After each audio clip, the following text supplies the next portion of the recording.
News Visakha ఏజెన్సీలో ఉద్రిక్తత కొనసాగుతోంది. మావోయిస్టు నిరసన వారోత్సవాలకు స్థానిక గిరిజనులు భారీగా హాజరవుతున్నారు. రాష్ట్ర కేంద్ర ప్రభుత్వ వ్యతిరేక నినాదాలతో హోరెత్తిస్తున్నారు. ఏఓబీలో భారీ ర్యాలీ కూడా తీశారు.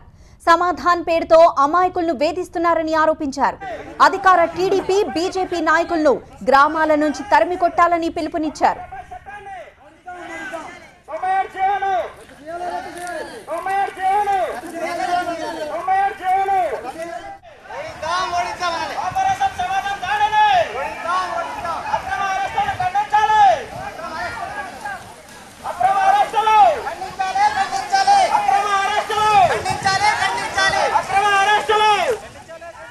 ఈ నెల 25న ప్రారంభమైన మావోయిస్టు నిరసన వారోత్సవాలు 31 వరకు కొనసాగనున్నాయి.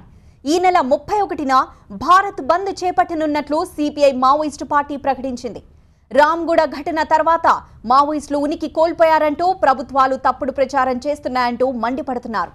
ఆదివాసీ ప్రాంతాల్లో ఖనిజ సంపద దోచుకునేందుకే సాయుధ బలగాల సాయంతో రహదారుల నిర్మాణాలు చేపడుతున్నారని మావోయిస్టులు ఆరోపిస్తున్నారు.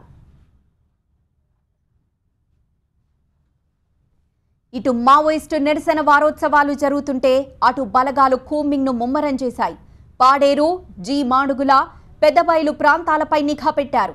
ఆ ప్రాంతాల్లో వచ్చిపోయే వాహనాలను ముమ్మరంగా తనిఖీ చేస్తున్నారు.